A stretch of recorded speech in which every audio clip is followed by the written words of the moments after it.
So I'm gonna give my very lucky family a bit of a posher dinner tonight. We're talking about a beautiful roasted pork fillet, an amazing cut of meat, super available, great value, really lean, and we're gonna wrap it in prosciutto. Crispy, seasoned gorgeousness, but smothered with pesto. So big flavors, elegance, and I'm serving that with kind of comforting gnocchi gratin. I've got some really good tricks in here to make an amazing bubbling, cheesy sauce. So look, we've got the gnocchi here. They're pre-bought, right? Massive cheat, okay? Of course I could make gnocchi, as could you, but this is midweek thinking, right? It's something that you can grab in any supermarket, it's convenient. How can we make it really delicious? So normal white sauce, butter, flour, whisk it around a bit, toast it up, add your milk. You know, it goes on and on and on. Half an hour later, I've got a white sauce. Not today, right? We're gonna take 10 bits of our gnocchi, and then that has flour in it and potato, which by default are natural thickening agents. And then add 500 millilitres of lovely organic whole milk, or about a pint.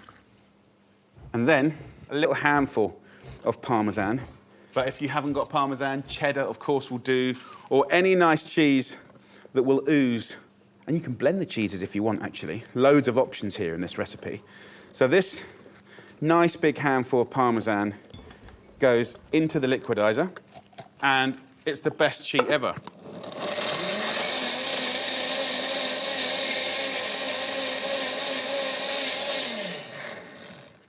And that, my friends, is it.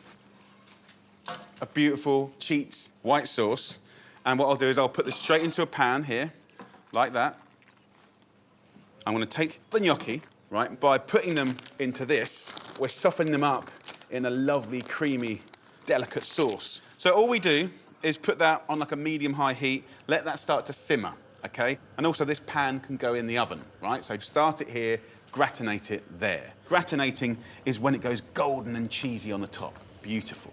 So for me, creamy, cheesy gnocchi, that's kind of your carb hit, right? But I want to be able to laden that with beautiful veggies, right? And one that's really, really accessible always is frozen peas. So sweet and so delicious. Just a very cool way of getting more veggies into your diet. So a nice little handful goes in. And then if you want, if you've got other things in your fridge, or if you've got like stuff that you grow, or if you've got stuff down the local farmer's market, whatever's in season is beautiful in here. I've got some broad beans, you could use spinach, chopped greens, asparagus, super nice. So use your imagination. This is an opportunity to sort of spring clean your fridge a little bit. So I'll take the asparagus tips off, and then I'll just finely chop the rest of the stalks. The flavour from these will be fantastic. So give that a nice little mix up. Look at that, it already looks lovely. This can just sit there sort of like blipping away. Let's get on with the pork. So how do we take this incredible cut of meat that's tender and protect it and make it taste better? It's the easiest little trick. So I've got some prosciutto, which of course is seasoned and delicious. And I've got a bit of greaseproof paper, which I can use a little bit of olive oil just to lubricate.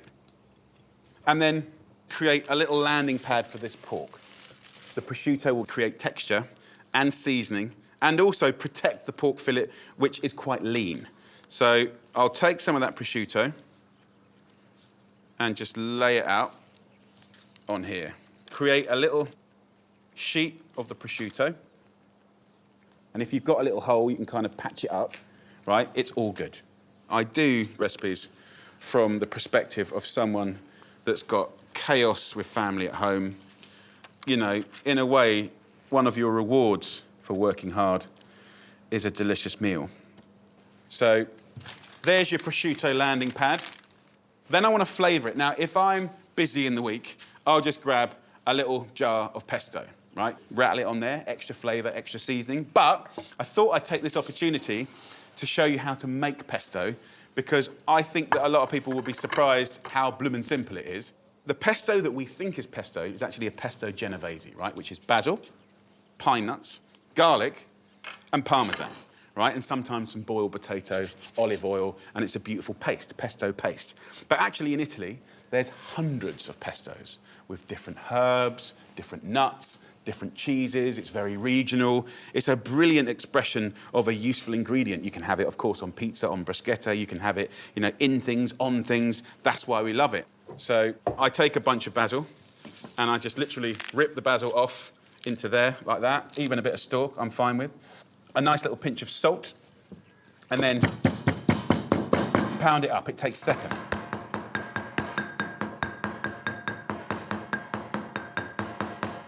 Okay, if you haven't got a pestle and mortar, buy one, because it will never let you down. It's the original kitchen gadget, and if you're passionate about flavours, spices, pastes, marinades, dressing, you need one. So pine nuts go in. So just pound up the pine nuts like that. Seconds again. It smells amazing. I was taught to do pesto in Italy by many people, but the geezer who had won lots of awards for being the pesto king always used raw pine nuts for its creaminess. A lot of chefs you'll see toasting it off to get it nutty and bigger in flavour. He didn't want that. He wanted the elegance, the silkiness, the smooth creaminess of unroasted pine nut. Garlic, I just use a quarter of a garlic clove. You don't need much, it's pungent, right? So smash that in. That's it, that's pesto, right? You basically bring it together with some Parmesan, right? Not that much, and some good oil, just to sort of lubricate it. You know, a 40-second pesto like this around some spaghetti is a thing of joy, and it's totally luxury. But today, this ain't going on pasta, because it's going on here. Look at the colours, look at the vibrance. And this is what the pork will sit on. So I'm just going to season this with black pepper, because we've got plenty of salt in the prosciutto and the Parmesan. And then lay it here, just like that. Super simple. And then pick the paper up, wrap it up, give it a little tuck into bed. There you go. And then start to unpeel it. It really is easy. So once you've kind of taken that off the paper, then you simply just use gravity to roll up and roll off. Beautiful. So just oil a baking tray like that. The pork needs about half an hour in an oven, and as that cooks, the prosciutto will get crispy, texture.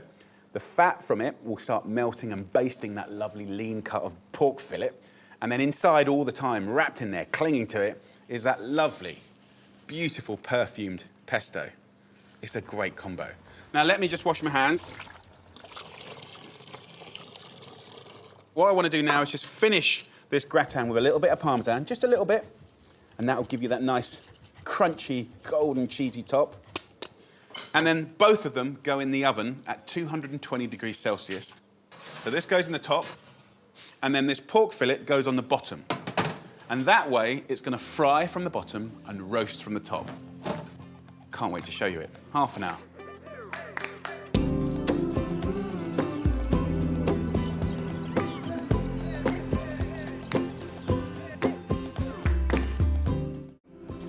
Right, let's have a look. Oh, yes. This is still gratinating beautifully. You can see that cheese sauce is getting lower and lower. This is a little time in the story to take the pork out, just like, 2 or 3 minutes before it's finished, and give it a little basting. So use some sage, or it could be thyme, just to mop it up, almost treat that sprig of herb as a brush, and give it a lovely baste. Look at that. And it'll put a lovely shine on the prosciutto. Now, once you've done that, then you can pick off the sage leaves and just lay them on top. Pork and sage, classic combo, of course. And then I'm just going to pop it back in the oven for like another 2 or 3 minutes, or just until the sage is crispy. And then we're done. It's going to be good.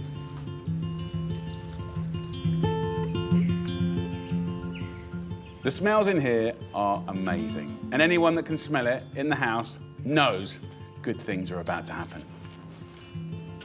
We are done. Let's go for the gratin first. Look at that. I mean, that is a thing of beauty. Thick, golden. Wowzers. And then we've got our beautiful pork. Yeah.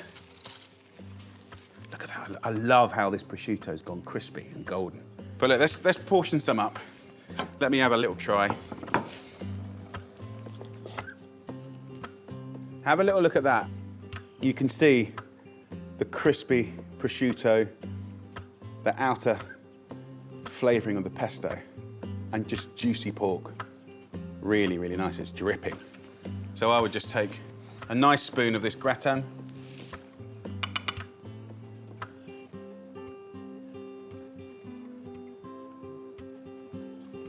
couple of little slices like that.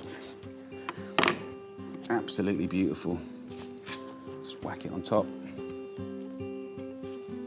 And any of those bits of prosciutto that fall off, that's fine, because it's done its job. Its job is to protect and flavour. And now it's just crunchy bits. And then I'll take a little bit of the juices here.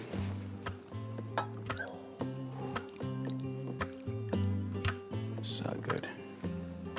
Happiness. Look at that. So a beautiful, beautiful dinner. Great for dinner parties. Gnocchi, gratin, and beautifully roasted meat. Crispy bits, loads of flavour. But remember, for a beautiful meal like that, such ease. Prosciutto, pesto, meat, roast, cheat, gratin, happy days. So let's get in there. Mmm. Mmm.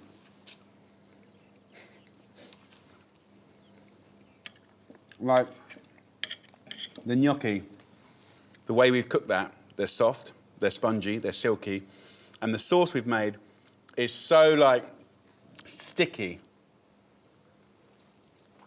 Amazing. And then the prosciutto. Oh my Lord. The pork's really tender and juicy, but the crunch of the prosciutto is so savoury and so good. And with the fragrance of the sage, unbelievable.